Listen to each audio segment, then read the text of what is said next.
যে সমগ্ৰ ঘটনা প্ৰক্ৰিয়া যে মুখ্যমন্ত্ৰীৰ নিৰ্দেশত হৈ আছে, সমগ্ৰ ঘটনা প্ৰক্ৰিয়াটো এই উচ্ছেদ অভিযান মুখ্যমন্ত্ৰী আগৰ পৰাই জানে যে আজি 20-25-30 বছৰৰ পৰা তেওঁলোকে তাতে ট্ৰাইবেল বেল্ট ব্লকত আছে। সেইখিনি মানুহক আলাপ আলোচনাৰ জৰিয়তে ৰাজনৈতিক দল, বিৰোধী, অন্যান্য দল সংগঠন, সংখ্যালঘু সংগঠন সকলোকে মাতি সমস্যাটোৰ সমাধানৰ কাৰণে আগবাঢ়িব লাগিছিল। মুখ্যমন্ত্ৰী আগবাঢ়িছে জানো?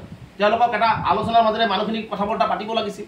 এটা নীতিগতভাৱে ন্যায়সংগতভাৱে উচ্ছেদৰ কাৰণে আগবাঢ়িব লাগিছিল। আগবাঢ়িছে জানো? মুখ্যমন্ত্ৰীয়ে সেইখিনি আগবঢ়া নাই। আমি বাৰে বাৰে কৈছোঁ যে ন্যায়সংগতভাৱে ভূমিহীন মানুহক চৰকাৰী ভূমিত আছে, ট্ৰাইবেল বেল্ট ব্লক আছে, তেওঁলোকক সংস্থাপিত কৰি কাৰণ কল্যাণকামী ৰাষ্ট্ৰৰ দায়িত্ব হৈছে অন্য বস্তুৰ বাসস্থান দিব লাগিব। গতিকে সেইখিনি মানুহৰ যিটো বাসস্থান নাই, সেই ভূমি নাই, সেই ভূমিখিনি দিয়াৰ দায়িত্ব গ্ৰহণ কৰিব লাগিব, কিন্তু চৰকাৰে কৰা নাই। গতিকে তাতে বহুতেই বহু ধৰণৰ কথা ক'ব।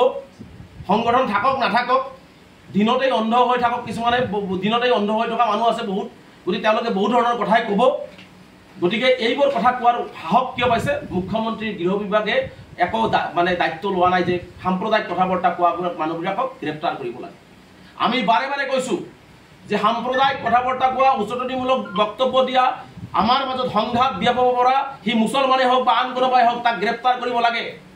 আমছুৱে প্ৰথম সংগঠন যে আমি বাৰে বাৰে কৈছোঁ যে মুছলমানৰ মাজত যদি কোনোবাই সাম্প্ৰদায়িক কথা বৰ্তা বা উচতনি দিয়ে তাক কঠোৰ হাতেৰে অসম আৰক্ষীয়ে কি কৰিব লাগে। কিন্তু আজি মুকলিকে কোনোবাই ক'ৰবাৰ পৰা আহি য'ত এটা শান্তিপূৰ্ণ পৰিৱেশ ঘূৰি আহি বৰ চেষ্টা চলাই থকা হৈছে, AK-47 হাতত দিব লাগে, 15 মিনিট সময় দিব লাগে, গুলিয়াই সকলোকে মাৰি দিব লাগে, এই যে অগণতান্ত্ৰিক অসাংবিধানিক কথা বৰ্তাবিলাক কোৱাৰ সাহস ক'ত পালে?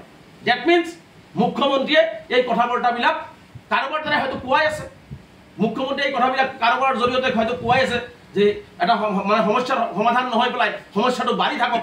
সেইকাৰণে মুখ্যমন্ত্ৰী ডাঙৰীয়াক মই আহ্বান জনাইছোঁ যে মানৱীয় দৃষ্টিভংগীৰে যদি তিলমানৰ মুখ্যমন্ত্ৰীৰ মানৱতা আছে, হিংসাৰে নহয়, ৰক্তপাতেৰে নহয়, আলাপ আলোচনাৰ জৰিয়তে শান্তিৰে সমস্যাৰ সমাধানৰ কাৰণে মুখ্যমন্ত্ৰী আগবাঢ়ক। অন্যথাই মুখ্যমন্ত্ৰীয়ে যি ভাবিছে যে তেওঁৰ নামটো অসমৰ ইতিহাসত খুব ভাল মুখ্যমন্ত্ৰী হিচাপে লিখা থাকিব, তেনেহ'লে কিন্তু তেওঁৰ নামটো মুখ্যমন্ত্ৰী শাৰীত সেই হিটলাৰ, ছাদ্দাম হুছেইন বা আন যিবিলাক মানুহ যিবিলাকে হিটলাৰী শাসনযন্ত্ৰ চলাই গৈছে, সেই তেওঁলোকৰ শাৰীত কিন্তু কলা চিয়াহীৰে মুখ্যমন্ত্ৰীৰ নামো লিখা থাকিব।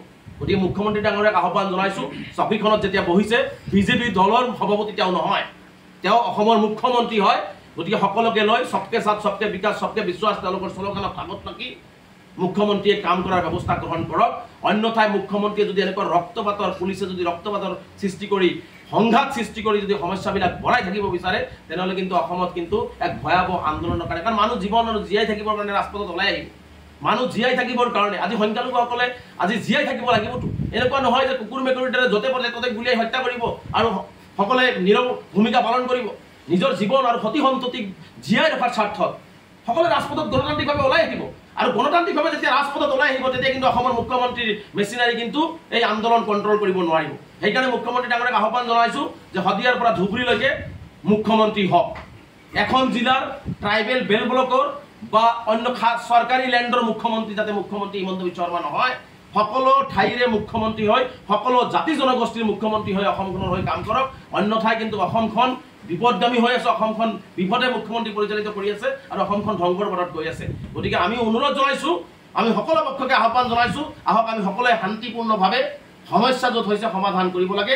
আৰু এনেকুৱা ধৰণৰ মানৱতা ভুলণ্ঠিত কৰি যি ধৰণে চৰকাৰে হিটলাৰী যন্ত্ৰৰে মানুহক হত্যা কৰি আছে, ইয়াৰ প্ৰতিবাদ মই ভাবোঁ যে হিন্দু মুছলমানৰ কথা নাই, ইয়াত সকলোৱে ওলাই ইয়াৰ প্ৰতিবাদ সাব্যস্ত কৰিব লাগে।